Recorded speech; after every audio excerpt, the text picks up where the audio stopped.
Wonderful. I think we'll get started promptly. I see our numbers are slowly ticking up, and we have about just over 300 registered, so hopefully that will continue to go up. But let's get going. So hello, everyone. Welcome to the World Forestry Week event, Catalyzing a Science-Based Restoration Movement in the context of the UN Decade on Ecosystem Restoration. In today's session, we have the opportunity to highlight some of the new developments in the space of restoration monitoring and planning. From exciting new imagery, which can enhance our possibilities to monitor restoration from space, to work being done with restoration practitioners and governments right here on the ground. So I'd like to welcome you to our event and really thank you so much for joining us. My name is Khalil Walji, I'm with FAO, and we're joined today by an exciting and an amazing list of speakers, which we will hear from shortly. Now, before we jump in, I'd like to just share some brief information to make sure that the event runs smoothly. For the attendees, we'd welcome any questions you have in the Q&A box below. Panelists and experts, you're encouraged to respond to any particular questions throughout the session via that feature. Due to our ambitious agenda, we do need to end promptly, as there is another session following right after ours. So we will not be enabling any microphones for participants' interventions and questions. So again, we encourage you to use the Q&A feature.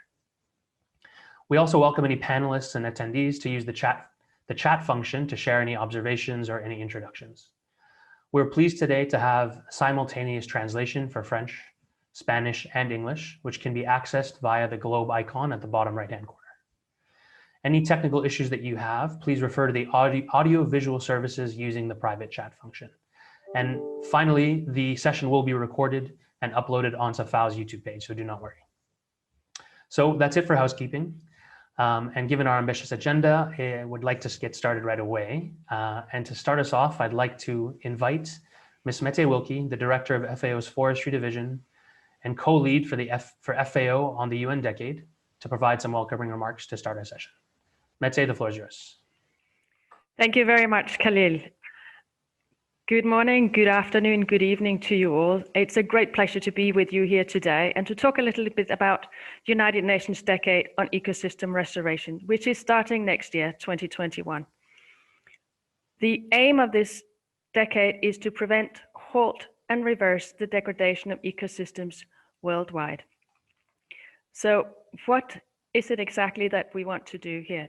The reason why we're here is because there was a resolution at the UN General Assembly back in March last year that we're asking to take action to prevent, halt, and reverse degradation. FAO and the United Nations Environment Programme, UNEP, were asked to lead the implementation of the decade. And we have been working very hard to get information from all possible stakeholders and onto how should we actually do this. So we had a series of consultations that lasted over a year and building of partnerships with a number of other organization initiatives on the ground. We also set up 3 task forces, one on best practices, one on monitoring, and one on communication. And you will hear particularly on the forest monitoring one, or the restoration monitoring one later today. We also developed a strategy that was then sent out for comments and consultation. And the final version of that was released on the 15th of September, together with the visual identity for this decade. In addition, within FAO, we prepared a position paper on ecosystem restoration of production ecosystems that's being presented to all our technical committees. So it was presented to the Committee on Forestry just last week, and to the Committee on Agriculture the week before, and it will be presented to the Committee on Fisheries early next year.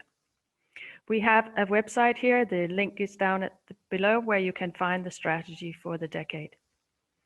So the strategy talks about a world where we have a relationship between humans and nature that has been restored, where the area of healthy ecosystems is increased, and where ecosystem loss, fragmentation, and degradation has been ended. There are 3 main goals. We want to enhance commitments and actions. We want to increase our understanding on what successful ecosystem restoration is and what benefits it has. And we want to apply that knowledge in our education systems and with it all public and private sector decision making. To do so, we're developing sort of 3 pathways, if you will. One that's linked to establishing a global movement, one that is trying to enhance the political will, and one that would help give the technical capacity to undertake restoration across all types of ecosystems. Basically, what we want to do is to upscale and replicate existing restoration projects in oceans, in forests, in grasslands, estuaries, mangroves, wetlands, savannas, any types of ecosystem that you can think of. To do so, we have developed a visual identity for this decade. We have developed a hashtag Generation Restoration, and we're developing a number of communication tools as well to help everybody spread the news about the decade. So you can see a couple of them here. First, this is an initial idea of where we are, and we're encouraging everybody to give feedback to those and also to share best practices on the website of the decade on restoration. Now, coming back to the efforts on the monitoring part of it, just want to say that we have set this up, this working group or task force back in March. And as of now, we have more than 190 experts across 70 organizations involved. And we've seen a real willingness to cooperate, which has been fantastic. And we're really appreciative of that. Because collaboration and partnership lies at the heart of that decade, to see how we can harness new power of the collective and create a community of experts from both global and local levels to help inform policymakers and enhance on-the-ground restoration actions. And you'll see some of these partners in this event that we have today. World Resources Institute, ETH Zurich, IUCN, Climate Focus, and FAO will all present their innovative work supporting those efforts to inform, plan, measure, and monitor restoration actions. This will be a living task force throughout the life of the decade, because we know that there are some things that we can monitor now, and some things we still need to learn how we best do that. It will initially propose a framework, and it will be working collaboratively throughout the decade to keep strengthening that framework, as well as capacities for restoration monitoring. So you will hear much more about this. I just want to leave you with one message, which is that sound biophysical and socioeconomic data on the results of ecosystem restoration actions is essential to demonstrate progress and to inspire future action. So thank you very much for your efforts, and I hope we have a wonderful event today. Thank you. Wonderful. Thank you so much, Mette, for those overarching words to begin our event. So it seems we have an ambitious 10 years ahead of us. And I like what you said. It's about restoring nature, but also it's about restoring our relationship to nature. And monitoring will be pivotal. It will enable us to not only track our progress against pledges, but also to find and scale the good practices for increased impact. Further, and perhaps more importantly, the power of the decade is to try to shine light on ecosystems that more urgently need our attention. And the UN Decade brings together a host of already existing initiatives and aims to build off the work of many of those partners that Mette has just mentioned to accelerate the process and delivery of many of the benefits of successful ecosystem restoration. I'd like to now give the floor to Julian Fox, who's the team leader of the National Forest Monitoring Team here at FAO, and also the coordinator of the Task Force on Monitoring. Julian will provide us an overview of the workflow of the task force. Julian, the floor is yours. Thank you very much, Khalil, and thank you to Mette. Yoshihiko, could you start sharing your slides again? I can't see them, but I'll start presenting. So yeah, as has been said, FAO has been tasked with developing the framework for ecosystem restoration monitoring, nicely abbreviated as the FIRM, in support to the United Nations Decade on Ecosystem Restoration. We are doing this collaboratively through the Task Force on Monitoring with 190 experts across 70 organizations. Today, the task force will present some of our most exciting and innovative work for catalyzing a science-based restoration movement based on the latest technology for delivering fit-for-purpose information for planning and monitoring restoration actions on the ground. Monitoring forest restoration will be our focus today, and this effort builds on and is complementary to efforts to monitor deforestation using similar technology, platforms and information. In fact, reducing deforestation and conserving existing forests whilst restoring degraded ecosystems are two critical pathways for climate action over the next decade. Much of the momentum is coming from 10 years of work from programs like the Forest and Landscape Restoration Mechanism and the monitoring work in support to the decade, in support to RED Plus from programs like UN RED. For the monitoring of forest ecosystems, we have advanced significantly, and this will be evident in today's presentation. Next slide, please, Yoshihiko. So in terms of the outputs and objectives of the task force, our key objective is to develop an operational monitoring framework for the decade, to track progress as we attempt to restore degraded ecosystems on an unprecedented scale. We'll develop a framework that identifies biophysical and socioeconomic indicators that can be used to measure restoration for all ecosystems, forests and terrestrial, marine, wetlands, peatlands, and inland waters. We also intend to support ecosystem monitoring by people, communities, and countries through capacity development and technology transfer, enabling the monitoring of their own restoration progress. This can enable effective and adaptive restoration actions in a changing climate, as well as supporting quality, locally relevant data for reporting progress. To enable this, we will generate normative guidance and case studies. So the outputs include the Framework for Ecosystem Restoration Monitoring, and a draft framework is already available. We'll develop geospatial modules with training material for monitoring indicators that can enable decade stakeholders to measure their own restoration progress.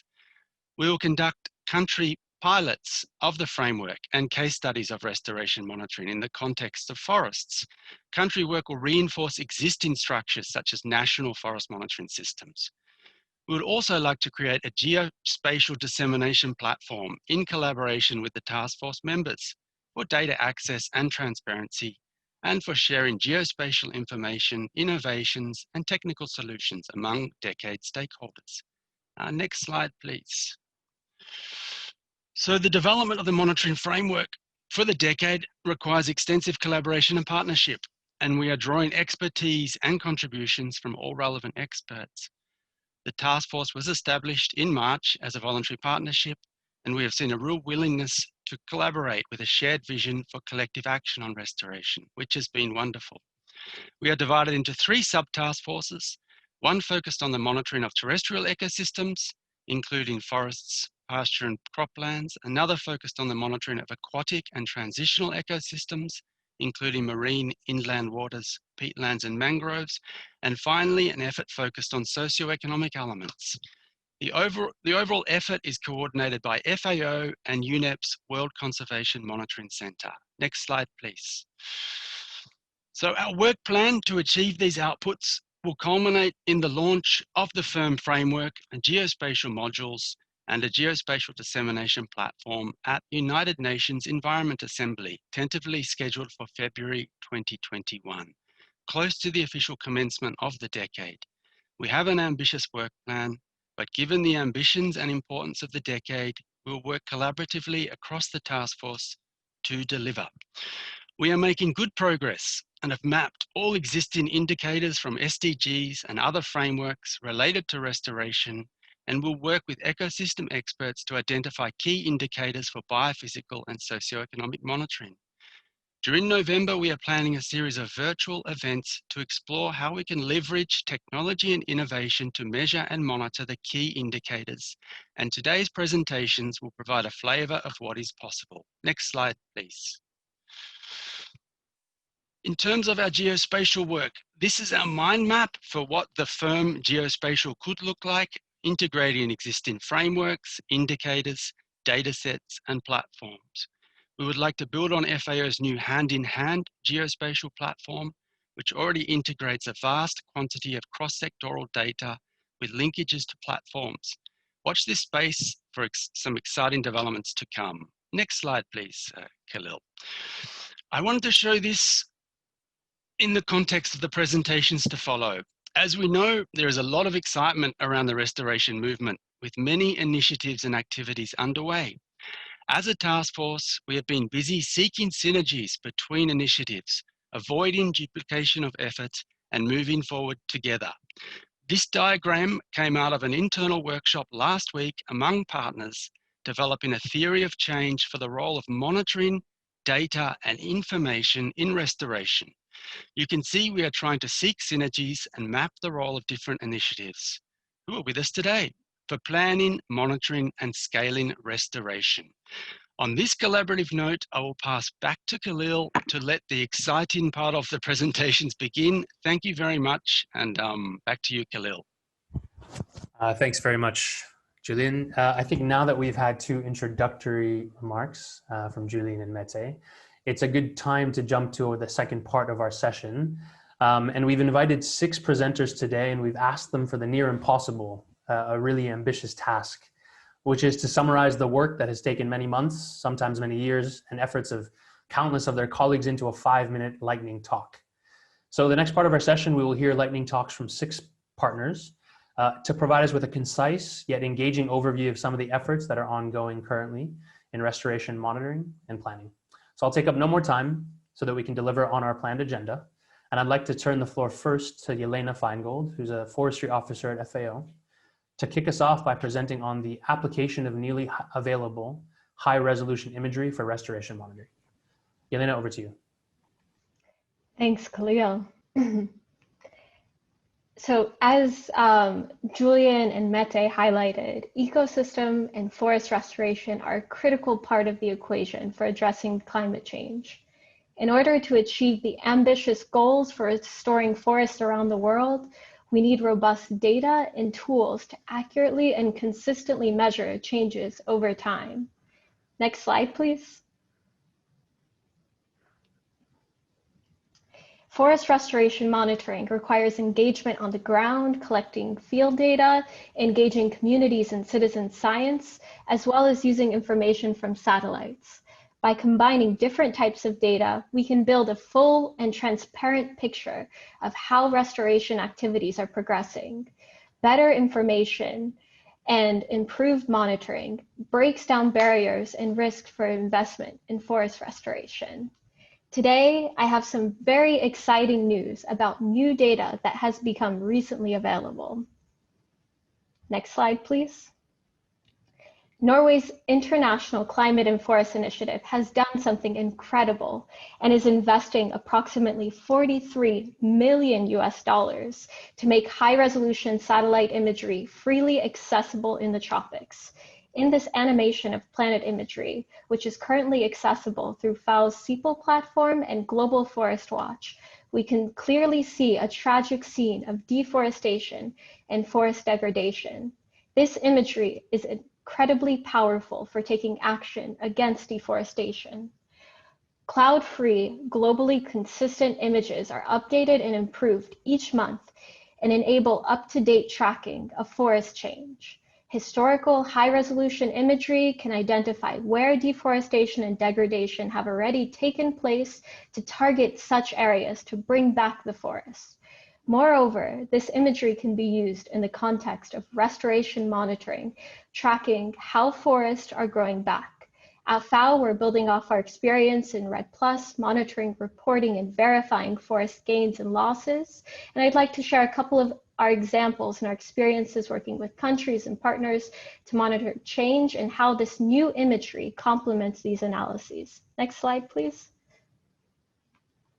This imagery is now available in CEPAL, and CEPAL is part of the Open Forest suite of tools developed at FAO, which provide innovative, free, and open source tools for land monitoring.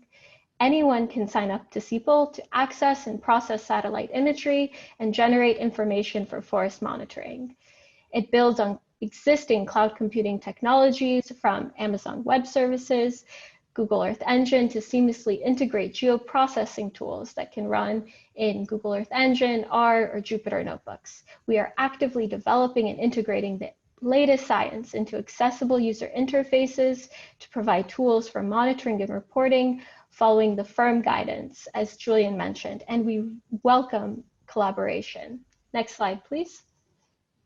Here's an example of how the satellite imagery can provide information on changes over time. This is a central forest reserve in Uganda that had lost the majority of its tree cover. The images at the top show a time series of Landsat and Sentinel-2 imagery created using CPOL.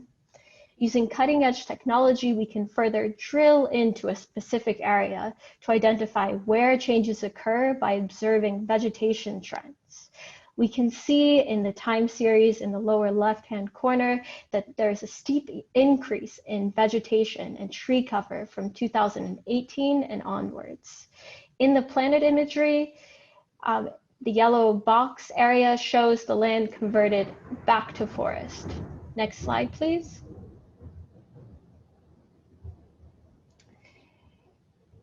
Here in this imagery from 2018 and 2020, we have a hopeful scene of assisted and natural regeneration in Mabira Forest Reserve.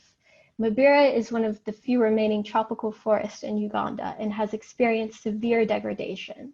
The National Forest Authority of Uganda involves communities in restoration, educating them on the benefits of conserving natural forests and engaging them in replanting by providing free endemic seedlings.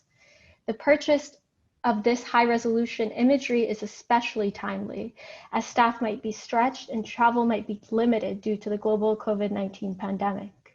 This imagery could be used as a proxy for field data using tools like Collect Earth to systematically collect up-to-date information.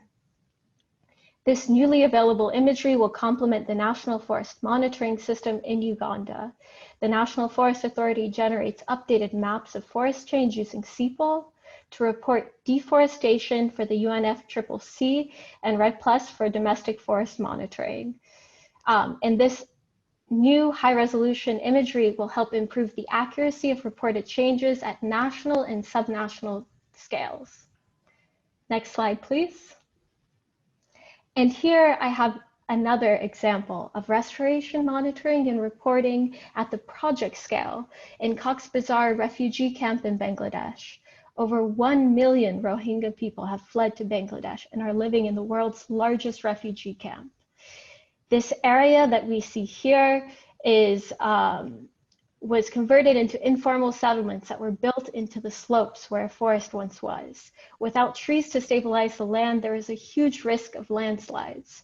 To protect the vulnerable population, the refugees were resettled to a safer settlement, and the area was reforested using terracing to reduce the risk of deadly landslides. Geospatial information is generated to map forest cover, land use change, and utilize ancillary data to prioritize areas for restoration and determine the appropriate type of intervention. Field visits verify whether the areas are suitable for types of interventions and determined by the geospatial analysis. This high-resolution imagery can help us better see how the restoration interventions are progressing and help reporting at the project scale to donors and UN agencies. And so I'd like to conclude here. Thank you very much for your time, and I invite everyone to check out this new and exciting imagery that's accessible now to everyone, thanks to Norway. Thanks, back to you, Khalil. Thanks so much, Elena. Really some exciting things coming, and I'm sure some participants are looking forward to digging deeper into what's actually possible with this new imagery. So colleagues, just a reminder that we do have the Q&A function, and I see some are already in there asking questions. Feel free to populate that Q&A box with more questions, and our experts and our panelists will do their best to respond. Without taking more time, I'd like to turn to the next presenter. I'd like to welcome Justin Vanderhorn, who's the Environmental Strategy Officer at ETH Zurich's Crowther Lab, to present to us another new and exciting initiative called Restor. For those of you who tuned in to the TED Countdown on Saturday, you'll recognize this from the official launch, which took place by Dr. Tom Crowther.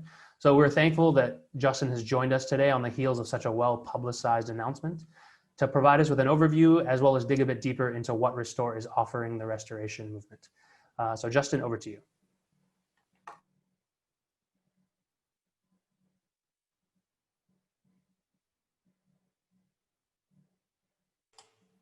Apologies, trouble with the mute.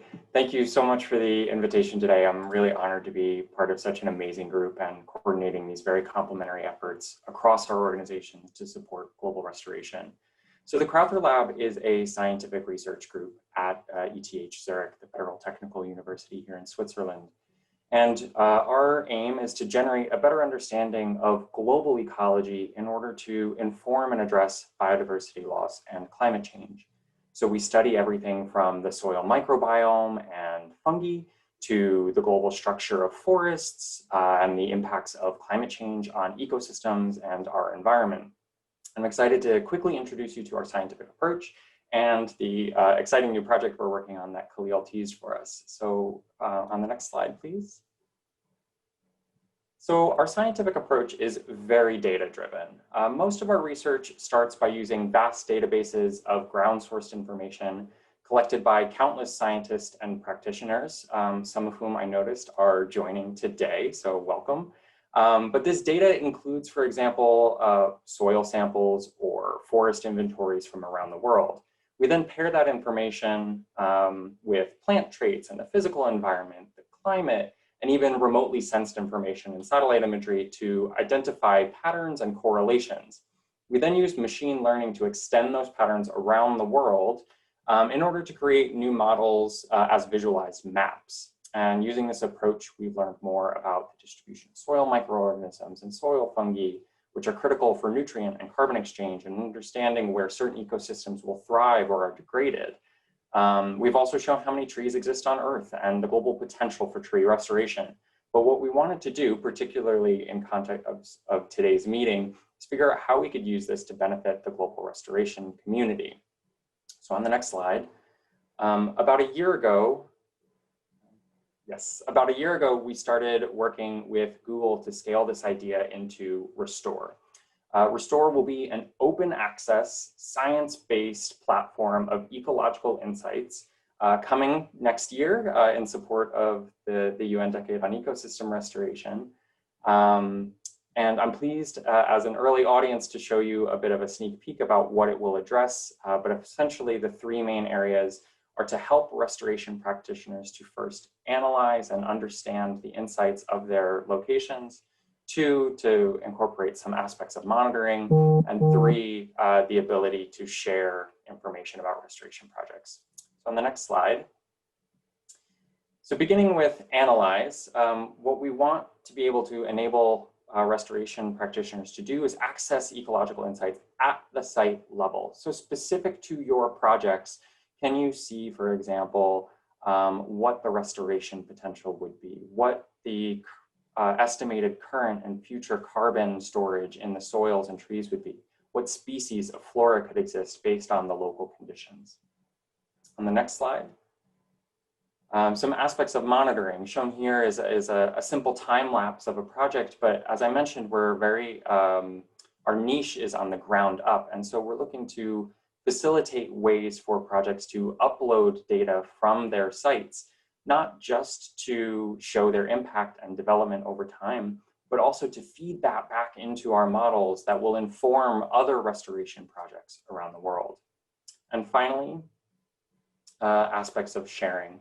So not just sharing from restoration projects to the public, which we think is an important aspect of storytelling and building up support for a particular organization, but also the ability to potentially share information among and between restoration practitioners. So can we perhaps use our methods to identify where there are similarities, ecological similarities between projects that might not be in touch with each other, so that they can share information about successes and failures to expedite the process and improve our success rate.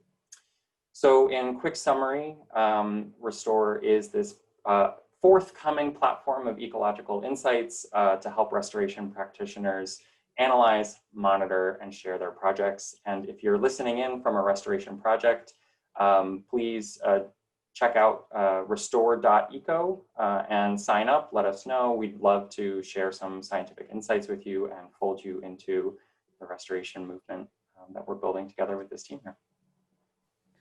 Thank you so much, Justin. Truly an exciting prospect of what Restore and what big data can offer the ecological movement, and also providing ecological knowledge to all.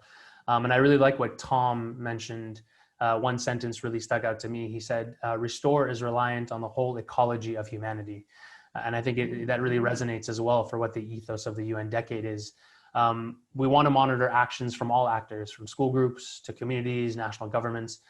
Every and all action on restoration is extremely important and is really the driving force behind the UN decade. So I've already seen in the chat many colleagues who are looking to engage, and we look forward to seeing how your efforts can be captured within the monitoring work of the UN decade.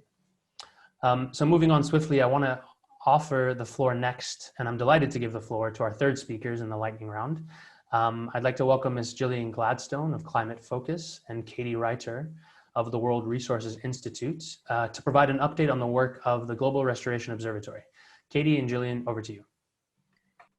Thank you so much. It's so wonderful to be here presenting today with this great group of colleagues.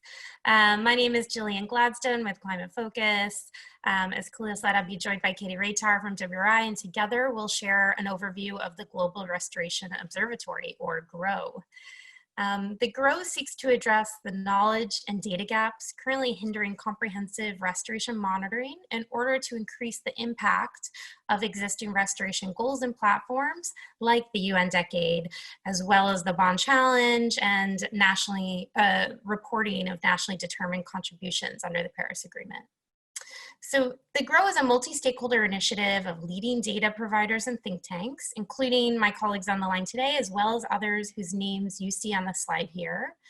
These organizations are providing strategic and technical input into the development of the GROW and ensuring coordination and full complementarity with international initiatives and commitments like those we've been hearing about. So we're working to drive improved measuring, monitoring, and reporting against restoration commitments by undertaking a consultative, peer-reviewed approach to developing the best available data, ensuring consistency in methods, and defining restoration progress. Next slide. So what is the GROW? Well, it'll be a central information hub that develops, compiles, assesses, and publishes science-based, globally consistent, and regularly updated data to measure progress on restoration. The platform will drive increased ambition, improved implementation, and transparency on progress. And ultimately, the goal is to increase the impact of commitments by providing data that countries and jurisdictions can use to track and report on progress. This global analysis will complement country-owned, regional, and project assessments to inform decision makers about the status of existing projects and potentials for new restoration efforts. So I'm going to go ahead and hand over to Katie to give you an idea of exactly what that looks like. Thanks, Gillian. So as part of the GROW consortium, we have initiated a series of working groups, one of which is focused on spatial data development. And as Gillian mentioned, our aim is to develop the best available peer-reviewed science on restoration progress. Next slide, please. And one of the first activities that we started following the formation of GROW was investing time and resources in exploring and improving data on tree cover gain. And I'll share a quick update on a pilot study that we've been working on in Latin America. Our colleagues at the University of Maryland produced a new prototype tree cover gain data set for the region that uses Landsat imagery and detects tree cover gain between 2011 and 2018. And to explore this data set more closely and also investigate trends in net change of tree cover, we conducted a pilot study of 6 countries in Central America. And we used baseline tree cover from 2010 and annual tree cover loss data, all of which is available on Global Forest Watch, and combined it with the prototype tree cover gain data set to look at trends in net tree cover change over the time period. Next slide, please. And we found that in total, between 2011 and 2018, 3 countries in Central America, El Salvador, Costa Rica, and Guatemala, had increases in tree cover, while 3 countries, Belize, Honduras, and Nicaragua, had net losses. And in total, it added up to a 320 million hectare net loss across the region. And the findings of this study will be part of the forthcoming New York Declaration on Forest Goal 5 update that will be released by Climate Focus this coming November.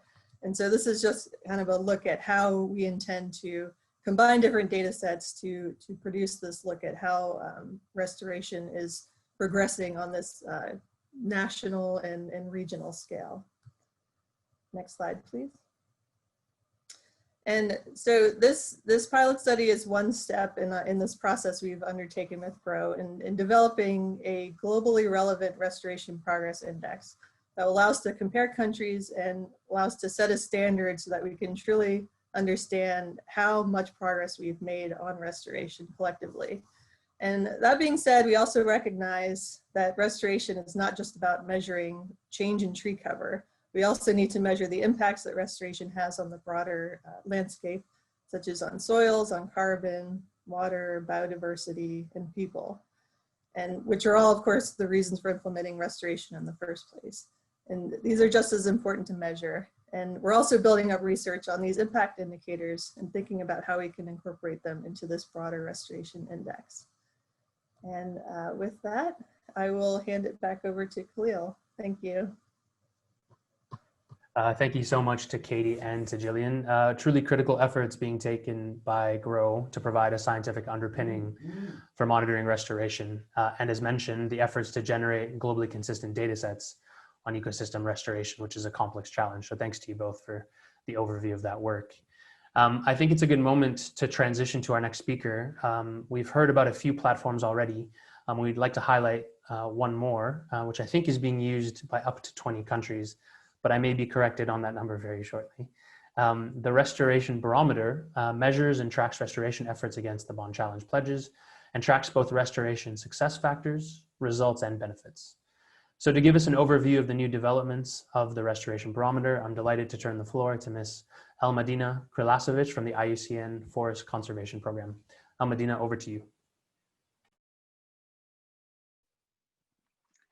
Thank you, Khalil. It's a pleasure to be with all of you today.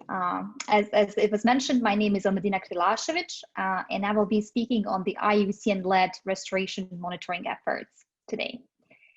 I'll start off by noting that measuring restoration means capturing changes in the natural and socioeconomic systems, and it requires a systematic approach, while most often it's faced with unique challenges.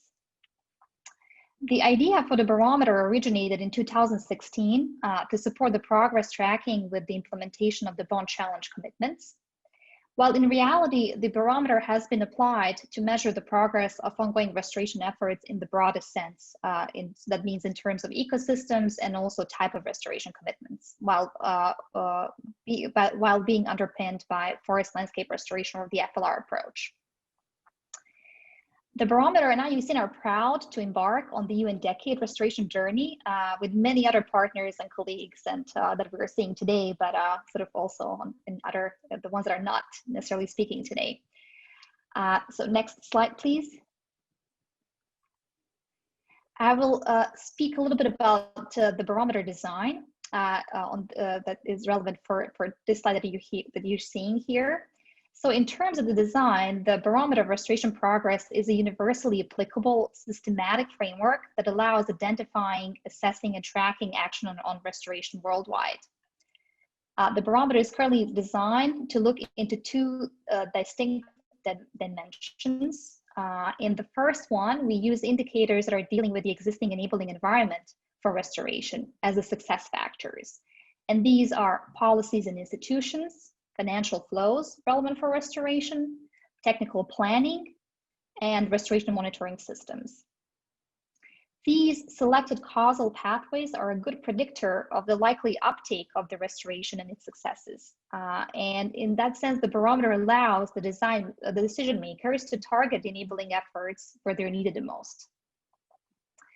The second dimension is focused on the results of restoration efforts that are expressed through the number of hectares under restoration, while we identify the restoration benefits. We are currently tracking the benefits relevant for climate mitigation, biodiversity, and socioeconomic benefits through the indicator on green jobs created.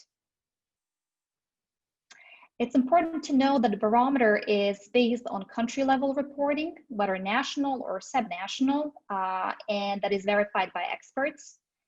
It is supportive of the reporting of commitments to the bodies of the international environmental agreements. So in a nutshell, the barometer supports synergies, addresses national priorities, and avoids duplication of efforts. Additionally, it is supplemented with relevant publicly available global and geospatial data with the aim to improve the accuracy and relevance of the reporting efforts. So next slide, please. In terms of communicating the restoration progress, Barometer does this in 3 distinct ways. Firstly, through peer-reviewed and periodic reports. And the first Bond Challenge Barometer report was published in 2019. On the slide here, you can see some of the highlights from the report in terms of the geographic scope, hectares reported under restoration, and the associated benefits. Also on the next slide, please. And as actually you saw on the slide before this one, the first report focused on the narrow subset of the Bond Challenge countries, which Khalil already referred in terms of numbers. And you can see some of those highlights from the report here. The next report that's coming in 2021 will additionally increase the scope of countries. At the moment, we are aiming for 40 countries being covered by the barometer in total by the upcoming report. Going forward in terms of communication, also we communicate the progress through the barometer online tool that is hosted on InfoFLR. Please, next slide. Thank you. The online tool provides an overview of the main outcomes of reporting on main indicators that are segregated by countries. And thirdly, and to be launched in 2021, the geospatial tool, and you can see an example or a sneak peek for Guatemala on the slide here. This geospatial component will work in combination with online tool, and it will be able to integrate various existing spatially explicit data. So in conclusion, since this initial stage, Barometer has been able to absorb the available data while simultaneously setting up the baseline for the barometer's continuous improvement. And therefore, the barometer is a tool that grows and matures along with and supporting the restoration ambition as we go along. In the coming year, the barometer will be profiling some significant expansions that I have previously mentioned, and we will be able to accomplish this in collaboration with institutions and platforms that you hear about today as well, like GRO, Tree Initiative, for instance, and many others. So I will stop here. Thank you, and Khalil, over to you. Wonderful. Thank you so much, Al-Medina, for the overview of the Restoration Barometer and some of the new developments taking place. Colleagues, I'm well aware that we're quickly running out of time, and so I do want to make sure we have an opportunity at least for a few questions. So we have 2 more presenters with the impossible task once again, but I'd like to move next and give the floor to Mr. Christophe Brezassier, who's a forestry officer here at FAO, and will present on the FLR restoration monitoring under the Restoration Initiative. Christophe, I turn the floor to you. Thank you, Khalil. Next slide, please. It's a pleasure for me to present to you what we are doing in the context of the forest restoration mechanism. I will focus my presentation on 2 things. Our joint monitoring work with WRI on how to choose the relevant indicators, with an highlight on a guidance document published recently with WRI, and the M&E framework used in the context of the Restoration Initiative as an example of monitoring framework at landscape project level. Next, please. Concerning the documents in preparation or already published with WRI, I will focus mainly on the guiding document that help to identify priorities and indicators for monitoring forest landscape restoration. This document is available online. We are preparing an e-learning module with WRI, and the mobile app should be available in 2021. Next, please. This document is giving some priorities, and to identify priorities on restoration investment in order to allow decision maker to make choices, to measure progress toward their goals using the relevant indicators. So there is restoration wheel giving different team and sub-teams allow you to choose your restoration goals. Next, please. And based on this team and team, you can choose an indicators and the relevant metrics that can allow you to monitor the different indicators you have chosen. It can be some indicators on generation of income, equity for the community, benefits for the community, benefits for climate, benefits for biodiversity, etc. Next, please. Based on those indicators and metrics, there is also in this document some criteria helping the user to finalize the choice of indicators based on the ease of data collection, the quality of data available, the sensitivity, for example, to restoration interventions, the ease of disaggregation, etc. So to summarize, this document helped to establish an effective monitoring framework. And it is important to identify the priorities of the restoration investments to allow the decision maker to make the relevant choices to measure progress towards the goals. Next, please. Now I am jumping briefly on the monitoring framework in the context of the restoration initiative. This initiative is funded by GEF. It's a big program, 54 million US dollar, 10 countries on board, 11 national child projects, and huge import restoration targets, almost 500,000 hectares, more than almost 2 million hectares under improved practices, and 30 million tons of CO2 equivalent. 4 components: policy development, integration, implementation of restoration on the ground, capacity building and finance mobilization, knowledge sharing and partnership. Next, please. The monitoring framework established for this initiative is based on the National Child Project Logical Framework and also the GEF architecture and guidance for monitoring GEF project and the GEF 7 portfolio. This monitoring framework is being on a list of core indicators that are mandatory for each country. 9 core indicators will help to aggregate the result of the TRI, and if at national level other indicators will be used and chosen.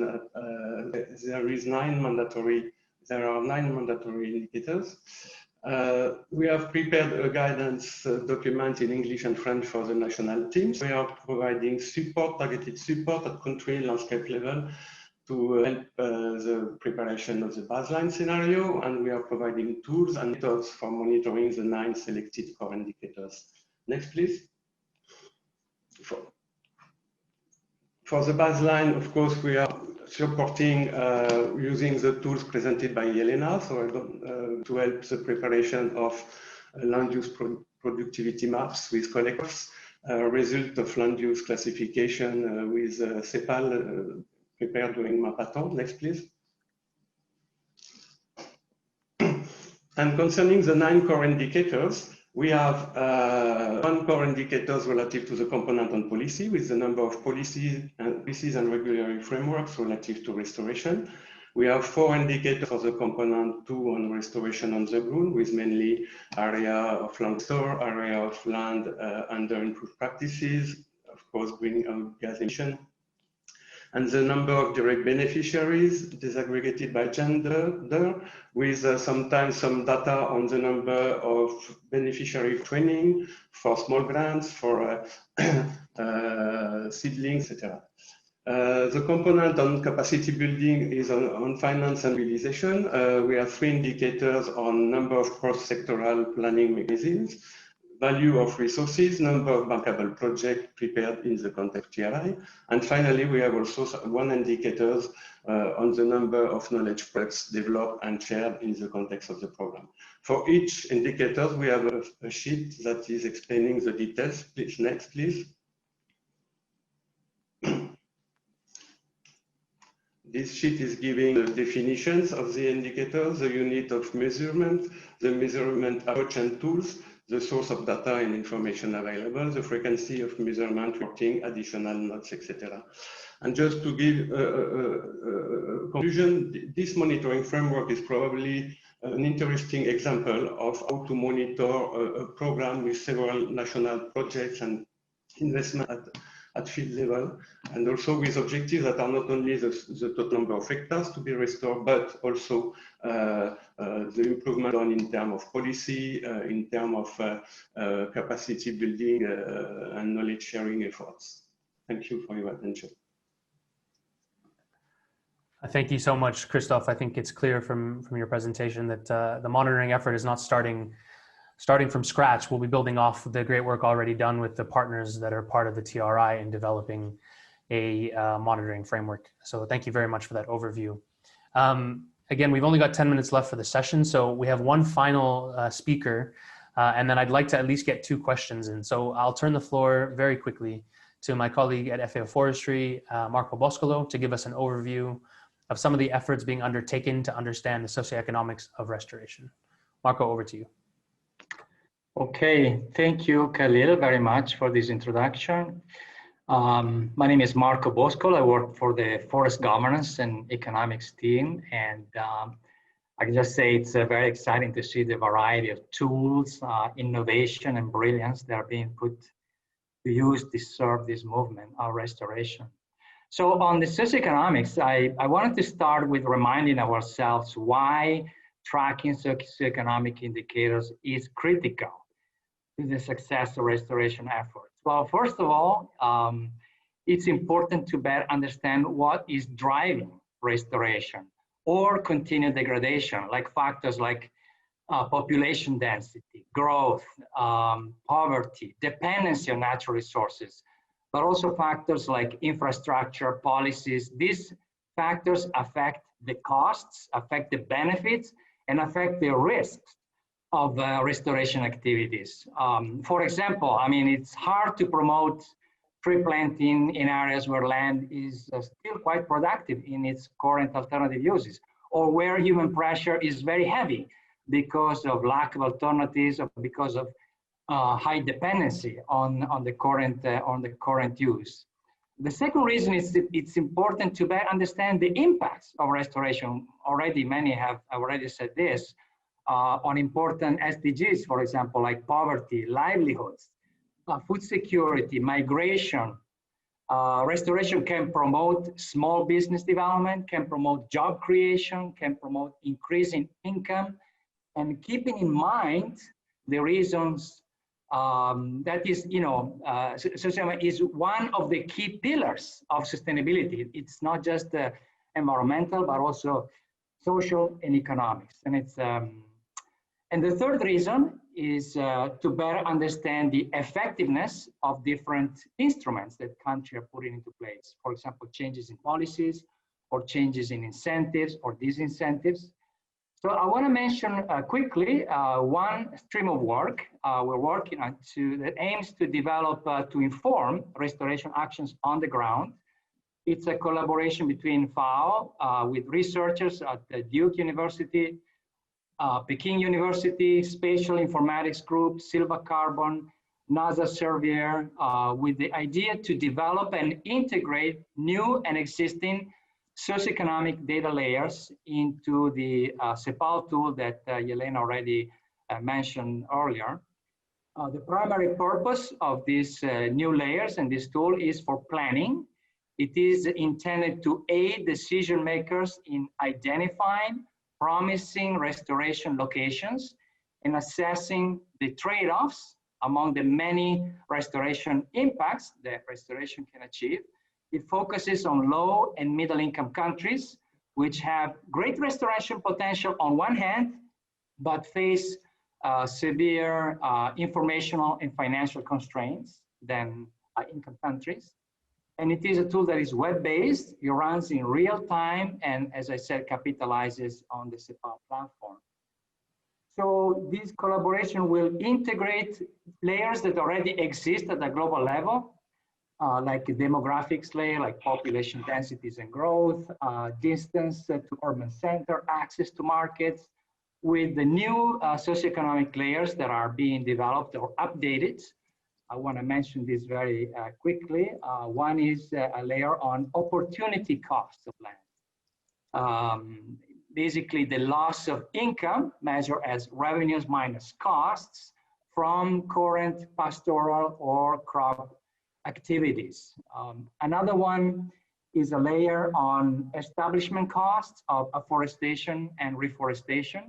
Global estimates exist of afforestation and reforestation establishment costs, but they are at least 20 years old. So the idea is to update these figures, and also to develop layers related to some products like wood products, and looking at market accessibility, per capita fuel wood use, which is very important in the African context, employment per hectare of production forests, plantation growth rates. I also want to mention that recording from the inception webinar of this work is available, describes why we're doing, giving additional rationale for this work. Also, to see a prototype interface is available, you can see in this webinar. And I want to close by saying that we expect this layers development to be mostly completed by the end of this year, and that a beta version of the tool will be available in early 2021. So thank you very much. Khalil, back to you. Wonderful. Thank you so much, Marco. I really do wish we had more time. I think each of these platforms and each of these initiatives really deserve more time and more in-depth description. I think in the coming weeks and months, the Task Force on Monitoring will hopefully be launching a series of workshops to do exactly that. So I'll apologize now for the lack of in-depth opportunity, but I do think we have a little bit more time, perhaps for one or two questions. And I've been trying to track the question and answer box. So if we can, let me go to Justin first. And I see, Justin, you've already answered a portion of this question, which was posed by a colleague of ours on the task force, Lee. But perhaps you can elaborate a bit more on what we can actually expect from the Restore platform. What sort of features can we actually look forward to if I'm a practitioner on the ground? And I'll ask if you could answer in 30 seconds to a minute. That'd be lovely. Thanks, Justin. I'll do my best. So a central feature of Restore is the ability to upload project outlines of a specific location so that all of the data that's being given back is site-specific, which hopefully eliminates a lot of the guesswork of zooming in and zooming out on a map to try to see or guess where your project is and what the map might say about it. Users, restoration organizations will also be able to save their projects to a profile, so it's easy to come back to them after time or share them among employees or see how to even look at them privately before they're a real project, and then once they're real, kind of flip the switch and be able to share it with the global community. Another aspect I'm particularly excited on the Analyze is some of the new science that's being produced. So the plant species distribution maps. We're creating one map per species and literally tens of thousands of trees and plants to hopefully inform more biodiverse mixtures of native species that would be suited to the local environment. I think I've probably used up my time, so I'll stop there. Yeah, thanks so much, Justin, especially for being succinct. I think it's really exciting, and I think in the coming weeks, as the tool begins to roll out, I know it's a longer term rollout. We'll be looking forward to seeing how it can be utilized more. To close the webinar, I'd like to ask one more question, and I'm going to pose it towards Jillian and Katie. Many of the questions, rightfully so, are asking, many of these initiatives seem to be overlapping. They do have their unique aspects, and that's the reason that we did have that theory of change workshop. But GROW is a unique collaboration and coordination group with many experts. So perhaps from your perspective, you could explain how the GROW intends to work on this coordination element, which is really so important in a space like restoration, which has so many actors. Sure. Thanks for the question, Khalil, and thanks to those signing questions through in the chat. I saw this come up a couple of times. I think from the standpoint of the GROW, and if I can speak on behalf of my colleagues on the line, I know we at the GROW come from the standpoint of not wanting to duplicate others' effort, but rather looking to identify gaps and work to fill them by connecting experts from across the space. So everyone from researchers, practitioners, NGOs, et cetera. Our platforms collectively, I think, span restoration monitoring with a slightly different focus or scope, from project to country to global scope, and utilizing different kinds of data. So self-reported, ground collected, geospatial, et cetera. But a primary objective of ours has been to complement what others are doing, and where possible, build harmonization in the methods, approaches, and systems that our initiatives are using. And it's been so encouraging working with this group presenting today, because everyone's been really interested in collaborating in this way. As Khalil and Julian said, we've done some sessions internally to figure out where these alignments happen. Wonderful. Thanks so much, Jillian. I see that we've reached the time, so I'll just take the opportunity to thank all of the panelists. Really some interesting presentations and reflections today, and really impressive pieces of work, which shows the strong commitment of all the partners to the effort of enhancing the restoration monitoring space. So I'd like to say thank you from my side, and I'll quickly turn it over to Julian for final remarks and to close the session. No, thank you so much, Khalil, and partners for rallying to the cause. And thank you all so much. We had almost 400 participants on the line, which is remarkable. And I think it encourages us to keep driving forward at full speed. And we invite everyone with great ideas to join #GenerationRestoration. And please contact us directly. If you have great ideas, we'd love to have you on board. Thank you very much, everybody. Partners, have a great Monday, have a great week, and we better finish because there's another seminar about to start. Thank you so much, everybody. Thank you, Khalil. Thank you, everybody. Bye.